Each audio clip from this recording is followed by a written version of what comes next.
Good morning friends, morning मन्ना में आप सबका स्वागत करते हैं। आज की सुबह, यदि आज परमेश्वर ने आपको दिन दिखाया है तो आज की सुबह प्रभु की योजना है। प्रभु आपके जीवन में आज आपसे बात करना चाहता है। सुबह उठते ही जैसे ही आपने अपना फेसबुक खोला होगा, अपना व्हाट्सएप खोला होगा, आपने न्यूज़ चैनल्स खोले होंगे, अखबार आपके घर आता है, अखबार आपने पढ़ा होगा, तो हर जगह आपको विनाश, दुख और विपत्ति के समाचार आपके पास आए होंगे। लेकिन आज की सुबह मॉर्निंग मन्ना में आपके लिए जीवन का संदेश है, आपके लिए आशा का, उम्मीद का, आनंद का संदेश है। और आज का वचन जो आपके लिए मिलता है वो यूहन्ना रचित सुसमाचार 10वां अध्याय उसका 10वां पद इस प्रकार से कहता है, चोर किसी और काम के लिए नहीं परंतु केवल चोरी करने और घात करने और नष्ट करने को आता है, परंतु मैं इसलिए आया कि वे जीवन पाए और बहुतायत से पाए। आज की सुबह परमेश्वर का वचन आपसे बात करना चाहता है। जब इस चारों तरफ दुनिया में जब मृत्यु और विनाश की बातें चल रही हैं, ये जो कोरोना वायरस आया है, ये कोरोना वायरस हर जगह लोगों को डरा रहा है, हर जगह लोगों को आतंकित कर रहा है, लोगों की जिंदगी में मृत्यु का समाचार लेकर आया है। लोग मृत्यु के भय में जा रहे हैं। ऐसे समय में आज परमेश्वर का वचन आपसे कहना चाहता है, चोर चोरी करने, घात करने और नष्ट करने आया है, तो एक आपकी जिंदगी में आया है जो आपको जीवन देने के लिए आया है। यदि बाकी चीजें नाश करने के लिए आई हैं तो आपको जीवन देने के लिए एक आया है, और वो आने वाला वो व्यक्ति प्रभु यीशु मसीह उद्धारकर्ता परमेश्वर है। वो आपके लिए जीवन लेकर आया है। ये कोरोना लोगों को डरा रही है, मृत्यु का भय उनके जीवन में समाया हुआ है, वो उनको नाश करने पर तुला हुआ है, लेकिन यीशु मसीह जीवन देने के लिए आया। वो कहते हैं, मैं इसलिए आया कि तुम जीवन पाओ और बहुतायत का जीवन पाओ। यीशु मसीह आपको जीवन देने के लिए आया हुआ है। वो जो स्वयं जीवन है, वो मनुष्यों के बीच में उसने डेरा किया। आइए देखते हैं हम लोग इसी यूहन्ना रचित सुसमाचार उसके पहले अध्याय को यदि हम देखें, क्या कहता है यीशु मसीह के बारे में परमेश्वर का वचन क्या कहता है। पहला अध्याय यूहन्ना रचित सुसमाचार पहला अध्याय और उसका 4था पद, उसमें जीवन था और वह जीवन मनुष्यों की ज्योति था। ज्योति अंधकार में चमकती है और अंधकार ने उसे ग्रहण नहीं किया। उसके दूसरे तीसरे पद को पढ़ेंगे तो वहां पे लिखा हुआ है, सब कुछ उसी के द्वारा उत्पन्न हुआ और जो कुछ उत्पन्न हुआ उसमें से कोई भी वस्तु उसके बिना उत्पन्न नहीं हुई। और फिर चौथा पद कहता है, उसमें जीवन था और वो जीवन मनुष्यों की ज्योति थी। आज की सुबह परमेश्वर का वचन आपके जीवन में काम करना चाहता है। यीशु मसीह स्वयं जीवन है, यानी जो आपके जीवन में आने आह्वान दे रहा है, जो आपको अपने पास बुला रहा है, जो आपकी जिंदगी में आना चाहता है, वो स्वयं जीवन है। इसलिए वचन में लिखा हुआ है कि उसमें जीवन था और वह जीवन मनुष्यों की ज्योति थी। जो कुछ उत्पन्न हुआ उसमें से कोई भी वस्तु उसके बिना उत्पन्न नहीं हुई।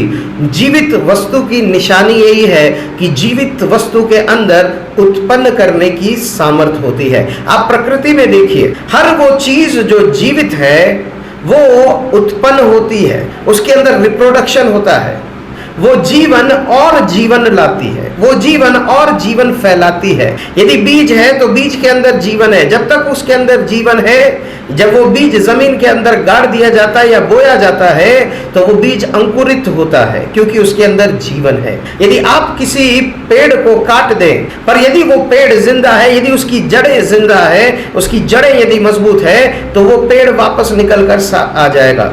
यदि आप किसी पेड़ की डाली काट दें तो वो डाली जो है, वहां से जो कट गई है, वहां से 2 शाखाएं और 2 अंकुर और निकल आएंगे। यानी जीवन की निशानी यही है कि वो जीवन उत्पन्न करता है, वो जीवन बढ़ोतरी लाता है, वो जीवन कुछ नया करता है। मेरे प्रियो, आप जिंदा तो हैं लेकिन आपके अंदर जिंदगी नहीं है, जान नहीं है। आप जीवित तो हैं लेकिन आपकी जिंदगी एक जिंदा लाश के समान चल रही है।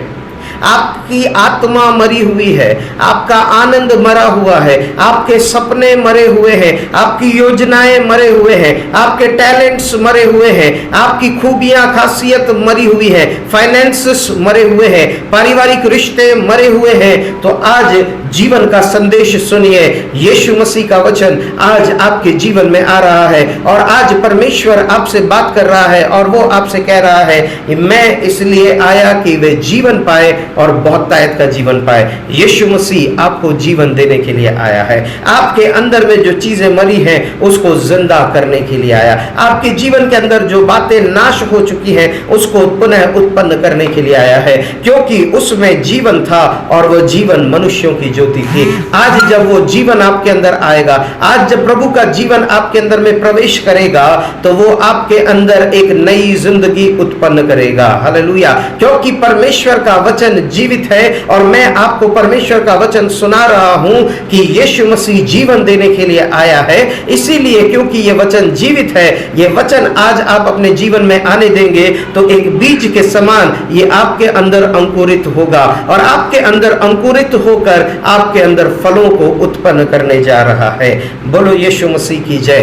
परमेश्वर का धन्यवाद हो। आज की सुबह एक आशा का संदेश आपके लिए है कि यीशु मसीह जीवन देने के लिए आया है और ये परमेश्वर का वचन जीवित वचन है, इसमें जीवन है। ये जीवन जब आज आपके अंदर आ रहा है, आज की सुबह आपके अंदर एक नई आशा जगा रहा है, एक नई आशा उत्पन्न कर रहा है, एक नई उम्मीद उत्पन्न कर रहा है। ये आपको झूठे सपने नहीं दिखा रहा, ये आपको खोखले वादे नहीं दे रहा है, क्योंकि जिसने ये वादा किया है वो मर गया था लेकिन वो अब जीवित है। क्योंकि उसके अंदर जीवन था इसलिए उसको मार भी दिया गया तो भी वो मरे हुओं में से जी उठा। इसलिए उसने कहा मुझे अपनी जान देने का भी, जीवन देने का अधिकार है, प्राण देने का अधिकार है और उसे वापस लेने का भी अधिकार है।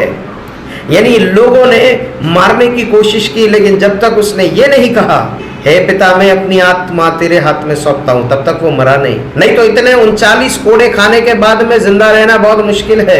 इतना भारी वो कांटों का मुकुट उसके सिर पर डालने के बाद में, इतना लहू बह जाने के बाद में जीवित रहना मुश्किल है। क्रूस पर इतने भारी क्रूस को उठाकर पहाड़ पर चढ़ना मुश्किल है, उसके बाद भी जीवित रहना मुश्किल है। और ऐसे मोटे मोटे कीले जब उसके हाथों में लगाई गई, गाड़ी गई, तो उस कलवरी क्रूस पर लटकाया गया, तब भी एक व्यक्ति का जिंदा रहना मुश्किल है। लेकिन यीशु मसीह तब तक जिंदा रहा क्योंकि उसने कहा मुझे अपना प्राण देने का अधिकार है और उसे वापस लेने का भी अधिकार है।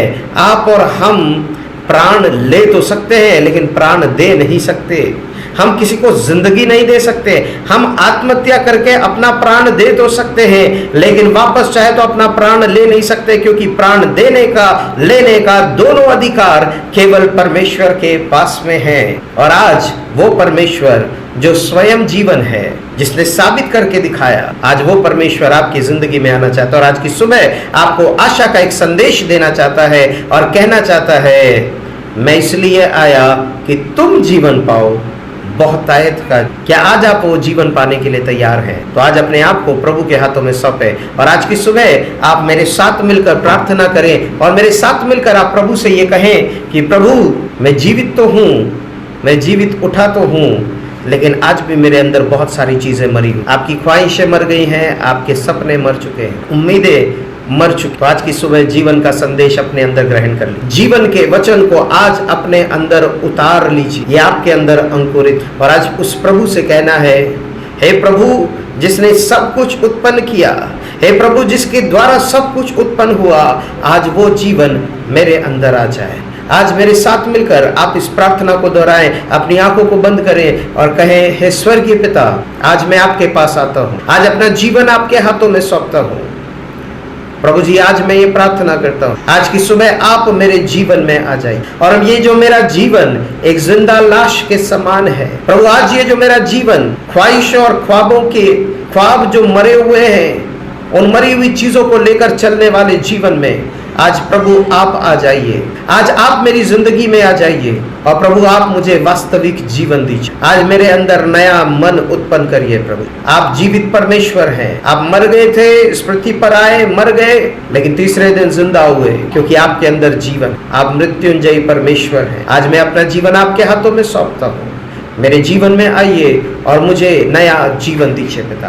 आपने ऐसा किया, धन्यवाद। आज मैं अपने सारे अपराधों को मान लेता हूँ और आज आपको अपने जीवन में आमंत्रित करता हूँ। हे प्रभु यीशु, मेरे जीवन में आइए और मरी हुई परिस्थितियों को बदल कर जीवन लेकर आइए, क्योंकि पुनरुत्थान और जीवन केवल आप ही हैं। आपने ऐसा किया है, धन्यवाद। आशीषित किया, धन्यवाद। मेरे जीवन को एक हरा भरा बाग बना रहे प्रभु, धन्यवाद। आशीषित कर रहे हैं, धन्यवाद। फलवंत कर रहे हैं, धन्यवाद। विनती प्रभु यीशु के नाम से मांगते हैं, आमीन, आमीन। प्रियो, परमेश्वर इस वचन के द्वारा आप सबको बहुतायत के साथ आशीषित करे।